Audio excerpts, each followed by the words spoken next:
Primeiro tipo de dado é número. Vou digitar 8,8. Se eu vier aqui a essa célula de cima somar 7, ele consegue somar, porque ele está enxergando como número. Esse meu Excel está em português. Se eu digitar 8,8, ele alinha do lado esquerdo. Alinhou do lado esquerdo, para ele é texto.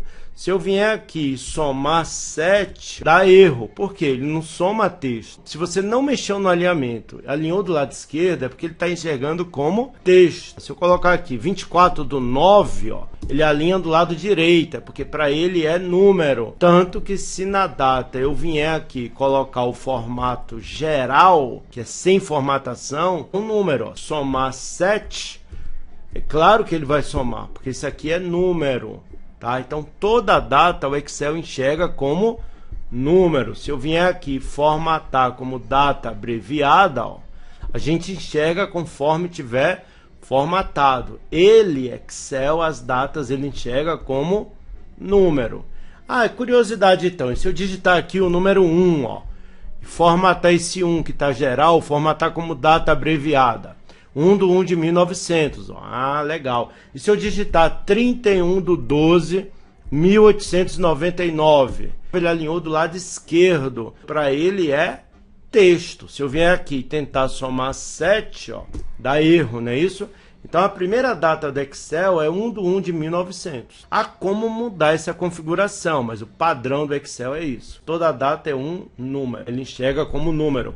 Por isso que é tão fácil trabalhar com datas, tanto somando, subtraindo data, como usando funções de data. Segundo tipo de dado básico é texto, ó, 24/9. Eu quero um texto. Tudo aquilo que você começar com aspas simples, do lado esquerdo do número 1 do seu teclado. Começou com aspas simples, você está forçando a enxergar como texto. Ó. Formatação geral, está sem formatação, mas agora ele colocou como texto, alinhou do lado esquerdo. Ó. Por quê?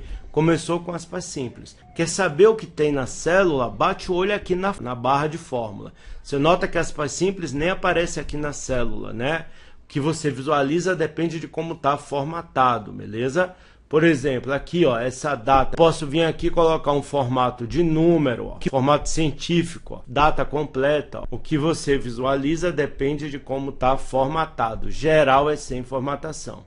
Tá? Quer saber o que tem realmente na célula? Clica nela, ele mostra o endereço dela aqui, ó, quer dizer que é ela que está clicada, e olha aqui na barra de fórmulas. Da mesma forma, se eu colocar aqui igual a 10 mais 10, ele vai encarar como fórmula. Eu quero texto. Começa com aspas simples. Começou com aspas simples, está forçando ele a enxergar como texto. Legal isso aqui, não é? São 5 tipos de dados básicos. Fórmula começa com igual. Começou com igual é fórmula. Se eu começar 10 mais 10 sem ter colocado igual, para ele é texto. Ó. Se colocar igual a 10 mais 10, é 20. Ó. Legal. Ele é fórmula, tá vendo? Ó? E se colocar mais 10 mais 10, ele coloca o igual antes. Então, qual é a dica? Olhou aqui na barra de fórmulas, começou com igual, o que você está visualizando na célula vem de uma fórmula. Não começou com igual, é porque não vem de uma fórmula. Tudo bem aqui, pessoal? Tem algumas fórmulas matriciais que começam com chaves. Muito poderoso, fórmula matricial. Fórmulas com funções. Vou colocar um S aqui também, vai. Fórmulas, texto. Fórmulas começa com igual. Né? Um nome, que é o nome da função, abriu parênteses. E a dica das funções é você seguir a lista de argumentos. Ó. A função agora, que traz a data e a hora, não tem nenhum argumento. Então, ó, abri e fechei o parênteses, tá? Já tem função que tem um argumento só. Por exemplo, a função raiz, que é a raiz quadrada, igual o nome da função abriu parênteses, é uma função, segue a lista de argumentos. Tem um argumento, se eu der Enter, ó, dá erro. Quando eu usei em cima a função agora, se eu der Enter, funcionaria, porque ele fecha o parênteses para você. Já na função raiz, eu abri parênteses, dei Enter, dá erro, porque ele está esperando um argumento. A raiz de quem você quer? A raiz quadrada de quem? Olha, a raiz quadrada de 81, ó. Se você não fechar parênteses, der Enter, ele fecha para você. Quando tem uma função só. Quando tem mais de um, ele dá um aviso antes e depois ele fecha. Então aqui, ó, é uma função que tem um argumento. Tem função que tem dois argumentos, o aleatório entre, ó. Sorteia um número, se eu der Enter, vai dar erro. Por quê? Porque ele está esperando dois argumentos, não é isso? Se eu colocar um e der Enter, dá erro também, ó.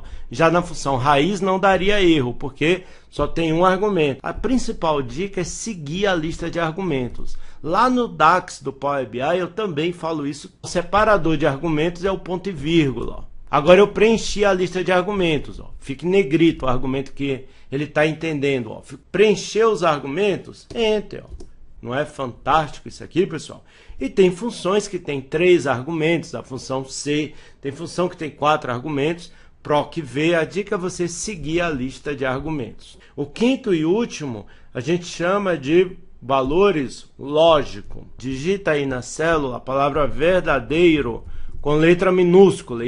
Ele coloca em maiúsculo e centraliza. Olha que interessante. Ele não alinha nem do lado esquerdo nem do direito. Claro que você pode ir lá e mudar o alinhamento, mas se você não mexer no alinhamento, ó, falso em letra minúscula, Enter, ele coloca em maiúsculo centralizado, que são palavras lógicas. Você deve evitar usar em função. Se eu colocar aqui, ó, função C tem 3 argumentos. Preenche a lista de argumentos. Ó. Se a célula E2 for igual à palavra qualquer texto entre aspas duplas, verdadeiro, ok? Ó.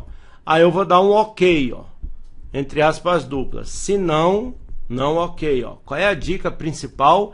Ver se está seguindo a lista de argumentos. E o detalhe aqui, se deve evitar usar essas palavras-chave dentro de função, porque ele não vai entender isso aqui como texto. Ó.